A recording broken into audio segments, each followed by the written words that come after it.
एक गांव में एक औरत को बहुत बड़ा अपराध करने के जुर्म में उसे जान से मारने की सज़ा दे दी गई थी। वह मरने के बाद एक डायन बन जाती है और गांव वालों से अपनी मौत का बदला लेने लगती है। वह बारी-बारी से उस गांव के सभी लोगों को मार डालती है। उस गांव के सभी लोग मर जाते हैं। जब उस गांव में कोई नहीं बचता तो वह डायन, जिसका नाम विमला था, एकदम से कमज़ोर होने लगती है।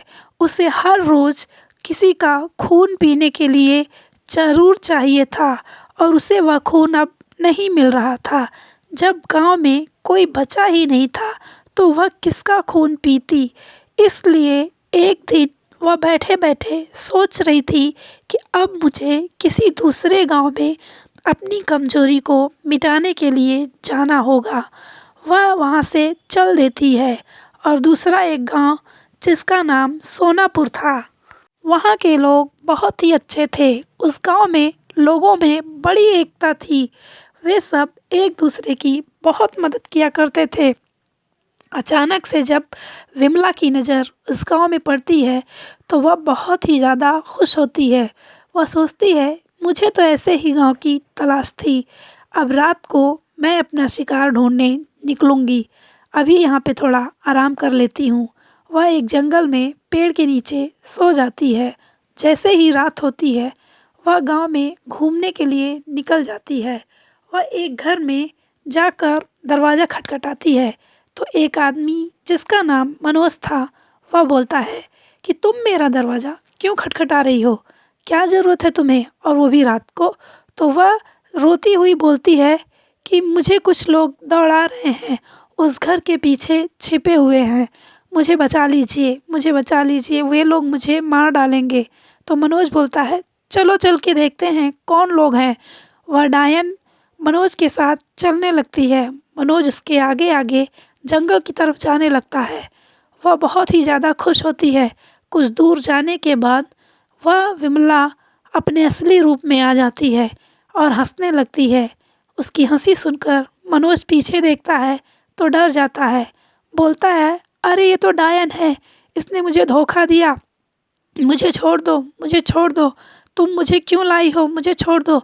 पर विमला उसकी एक भी नहीं सुनती। उसे मारकर उसका खून पी जाती है और फिर वहीं पर सो जाती है। दूसरे दिन की रात वह फिर से एक नया रूप बनाकर गांव में घूमने निकल जाती है अपना शिकार ढूंढने। वह फिर एक घर का दरवाज़ा खटखटाती है और वो भी बहुत ज़ोर-ज़ोर से। उस घर का आदमी, जिसका नाम मुकेश था, अपनी बीवी के साथ दरवाज़ा खोलता है और बोलता है, हमारा दरवाज़ा इस तरह से क्यों पीट रही हो? तो वह बोलती है, मैं दूसरे गांव से आई हूँ और मेरी जान खतरे में है। मेरा गांव यहाँ से बहुत दूर है और रास्ते में जंगल पड़ता है। बहुत ही ज़्यादा अंधेरा हो गया है। मुझे आज रात अपने घर में रहने के लिए थोड़ी जगह दे दें। तो वे दोनों तैयार हो जाते हैं, उसे घर के अंदर लेकर जाते हैं और वे दोनों सो जाते हैं और विमला डायन भी उसी के साथ सो जाती है।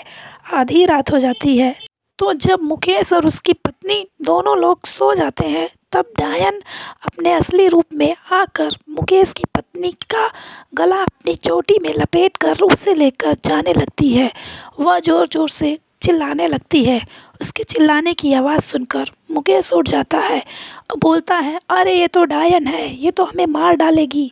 वह अपनी पत्नी को बचाने की कोशिश करता है पर डायन उसे धक्का दे देती है। वह बेहोश हो जाता है और मुकेश की पत्नी को लेकर वह जंगल में चली जाती है। उसे मारकर उसका खून पी जाती है और जब वो उसका खून पी लेती है तो फिर आती है मुकेश का खून पीने के लिए और वह देखती है कि मुकेश वहाँ है ही नहीं। वह बहुत ही हैरान होती है कि यह कहाँ गया। लेकिन मुकेश सभी गांव वालों को इकट्ठा करके उसकी सच्चाई बता रहा था। गांव वाले उसकी बात पर भरोसा ही नहीं कर रहे थे। डायन उसकी बीवी का रूप बनाकर उसके घर में सो रही थी। सब घर वाले बोलते हैं कि मुकेश झूठ बोल रहा है, इसकी बीवी तो यहाँ पर सो रही है। जब सब गांव वाले चले जाते हैं तो मुकेश उसके पास जैसे ही जाता है वह अपने रूप में आ जाती है और उसे मारकर उसका भी खून पीने लगती है। यह सब नज़ारा गांव का एक आदमी उसकी खिड़की से देख रहा था। वह सभी गांव वालों को बुला कर लाता है। सभी लोग देख लेते हैं और डायन से बचकर भागने लगते हैं। तभी दो आदमी, ललित और मोहित, दोनों ने यह प्रण लिया कि हम लोग डायन को मार डालेंगे। रात होती है तो वे दोनों गांव में पहरा देने लगते हैं डायन को मारने के लिए। सभी लोग डायन से छिपकर अपने घर में चले जाते हैं। डायन इन दोनों को झाड़ियों के पीछे से देख लेती है और वह ऐसे ही आकर मोहित के गले में अपना चोटी लपेटकर उठा लेती है, उसे लेकर जाने लगती है।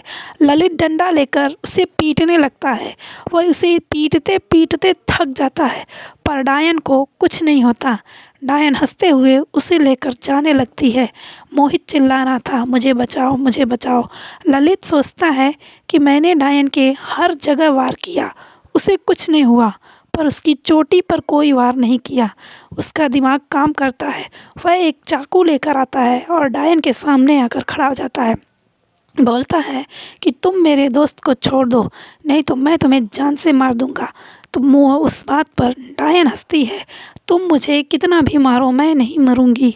इसी बात पर बहस करते करते अचानक से वह उसकी चोटी काट देता है और डायन मर जाती है।